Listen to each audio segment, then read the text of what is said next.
The Boy Who Reversed Himself by Louis Sachar, 18. The following morning was cold, gray, and miserable. It wasn't raining, but there was a heavy mist in the air. Rain would have been an improvement. Miss Williams was wearing a shiny black plastic rain jacket. "Good morning, Mr. Ballinger," she said, as David stepped away from his locker. Her green eyes flashed to him. "Good morning, Miss Williams," he gallantly replied, glad that she seemed to like him again after being so distant yesterday. They walked side by side to Mr. McFarland's class. Neither said a word until finally, just before they reached the door, he decided to take a chance. "Delightful weather we're having." As soon as he said it, he wished he hadn't. It was so stupid. Miss Williams looked up at the gray and gloomy sky. She had a very quirky expression on her face. "Yes, quite," she answered. They entered the classroom and headed to their respective desks. Yes, quite, thought David. It was the perfect thing to say. He couldn't stop thinking about her all morning in homeroom, math, and on into recess. He relived their conversation again and again. "Good morning, Mr. Ballinger. Good morning, Miss Williams. Delightful weather we're having. Yes, quite. Yes, quite. It was perfect. She was perfect. Yes, quite perfect." "David," said Larry. "Huh, Earth to David," said Mo. "Come in, please. Anybody there?" "What?" Larry and Mo laughed. "He's probably thinking about his girlfriend," said Larry. "Ooh, does David have a girlfriend?" asked Mo. "Well, there's a girl he likes," said Larry, "except he won't tell me her name." David felt himself redden. He glared at Larry. Didn't Larry realize how easily he could turn the tables on him? All he'd have to do was tell Mo that Larry was secretly in love with her, or maybe it suddenly occurred to him Larry wanted him to do that. "Oh, I bet I know who it is," declared Mo. "Tori Williams, am I right?" Actually, David didn't know if she was right or not, but he figured she probably was. The last name was right. "I've seen you and Tori making moon eyes at each other," said Mo. Larry laughed. Well, now he knew her name. "At least she's not a snot," said Mo, "although you have to admit she is a little spacey." "Perfect for David," said Larry with a laugh. "Tori Williams," thought David as he headed to science.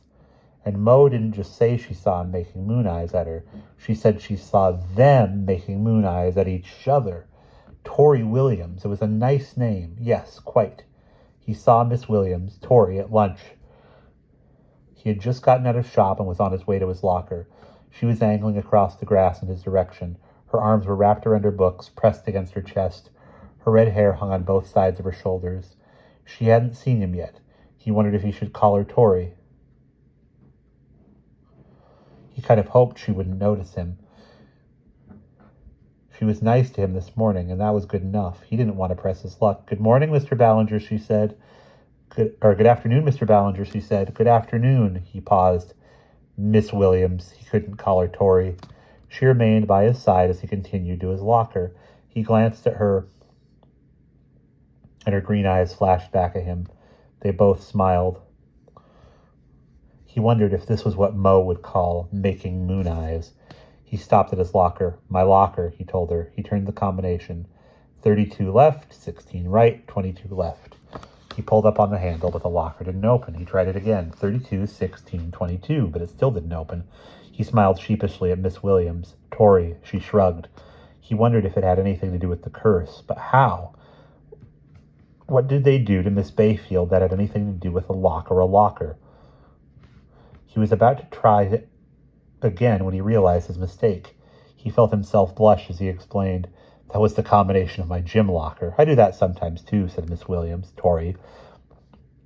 David tried again, this time using the correct combination. The locker still wouldn't open. "What the?" he murmured. Tori Williams bit her bottom lip and shrugged. She pushed out one side of her face with her tongue. He looked back at the locker, then felt a sinking feeling in the pit of his stomach. It was the wrong locker. His locker was the next one over. He didn't dare tell her. "I don't know what's wrong," he said, stepping away from the locker. "I'll have to go talk to the janitor." "You can put your books in my locker if you want," said Tori Williams. "No, that's okay," said David. "I'll go talk to the janitor." She looked around. "Well, so long, Mr. Ballinger." "Bye, Miss Williams," he said. Then he started to walk away. "Tori." She stopped. "David," she said without turning around, then continued on her way. He made sure she was gone, then went to the right locker and opened it. He put his science book and notebook away and took out his lunch. Then it hit him. Why didn't I just put my books in her locker? That would have been perfect. Damn, that would have been great. Yes, quite. "Here comes stooge number 3, announced Roger. David could feel everyone turn and look at him as he made his way across the lunchroom to where Larry and Mo were sitting. He just hoped he wouldn't trip or something. Actually, he did feel like a stooge for not putting his books in Tori's locker. Neither Larry nor Mo said a word as he sat down across from them. Roger and his friends were at the next table. "Hi, Curly," said Randy. "How you doing?" David noticed that Ginger was wearing Scott's fringed leather jacket. That meant Scott was now going steady with one of the most popular girls in school. And all he had to do was hate me, thought David. If only I had put my books in Tori's locker. That would have been just as good as her wearing my jacket, even better. "I like your jacket," Ginger said, Mo. "It looks like it's made out of genuine rat skin." David smiled. Mo could say anything to anybody. Ginger stared at Mo. "What's the matter, Ginger?" asked Mo. "Rat got your tongue?" Larry laughed. "Gee, I'm sorry, Mo. I can't talk to you," said Ginger. "I'm not allowed to talk to boys." Mo turned bright red. "That shut her up," said Leslie. As soon as Roger and her friends left, Larry cracked up laughing. "What's so funny?" said Mo. "She said she wasn't allowed to talk to you, but she had to talk to you to tell you that." "So?" demanded Mo. "So she talked to you and she said she couldn't." "So?" asked Mo again. Larry shrugged. "I don't know," he said. "I know," said Mo. "You don't know anything." She got up and walked away. And that's the end of chapter 18.